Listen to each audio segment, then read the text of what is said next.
Guide চ্যানেলের পক্ষ থেকে সকলকে শুভেচ্ছা জানিয়ে শুরু করছি আজকের প্রতিবেদন। শিরোনাম: জীবনের আইন, দি রুল অফ লাইফ। 3+2=5 এই হিসাব আস্তিক নাস্তিক, জাতি, ধর্ম, বর্ণ, সৎ অসৎ সকলের জীবনে সমানভাবে প্রযোজ্য। এটাকে অস্বীকার করার অর্থ দিনকে বিদায় জানিয়ে রাতকে ডেকে আনা। চতুষ্পদ প্রাণী বুনো হাতি মানুষকে বাগে পেলেই প্রাণে মারবে, কিন্তু তাকে কর্তব্যপরায়ণতা অর্থাৎ ইমানের শিক্ষা দেওয়া সে তার মাহুতকে চিনে নিল। এখন মাহুত তার পিঠে চড়ে অশ্বত্থ গাছের ডাল কাটছে। এমত অবস্থায় হঠাৎই স্লিপ করে হাতির পিঠ থেকে নিচে জড়ো করা ইটের উপর পড়ে মারাত্মকভাবে জখম হলো।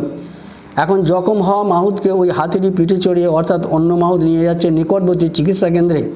প্রত্যক্ষদর্শীর মতে ওই হাতির গতিবেগ নজর কাড়ার মতো।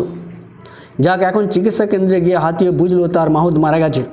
হাতির দু চোখ ভরা জল ফেরার পথ থেকে যেন ভিজিয়ে দিচ্ছে। এখন বলা যেতেই পারে ইমানের আলোকে হাতির মায়া মমতার ছবি ফুটে উঠেছে। কিন্তু সৃষ্টির সেরা মানুষ কর্তব্যপরায়ণতার প্রতি বিশ্বাসঘাতকতা করে দেশের প্রধানমন্ত্রী শ্রীমতী ইন্দিরা গান্ধীকে বুলেটে ঝাঁঝরা করে দিল্লি রাজপথ রক্তাক্ত করেছে।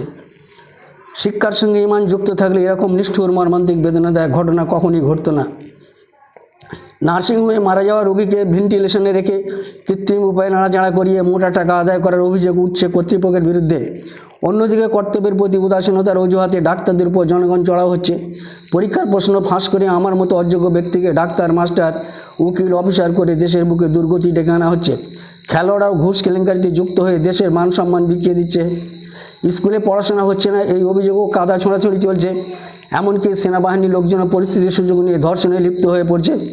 শুধু কি তাই, ইমানের অভাবী আমেরিকা রাষ্ট্রপুঞ্জকে বৃদ্ধাঙ্গুল দেখিয়ে দ্বিতীয় দফা ইরাকের বুকে ঔদত্যের গোলাবর্ষণ করে হাজার হাজার ইরাকিদের রক্তে সবুজ ঘাসগুলোকে রাঙা করে দিয়েছে। ইমানের অভাবী শাসকবর্গ বিচারপতিকে প্রভাবিত করতে পারে, ইমানের অভাবী বিচারপতিরাও প্রভাবিত হতে পারে। তাহলে উপায় বলতে ধর্মই মানুষকে সুন্দর করে। ইতিহাসের বুক চিনলে জানা যাবে নারী সতীত্ব হরণ করা যাদের নেশা এবং পেশা ছিল, তারাই পরবর্তীকালে নারী সতীত্বের পাহারাদার নিযুক্ত হয়েছিল।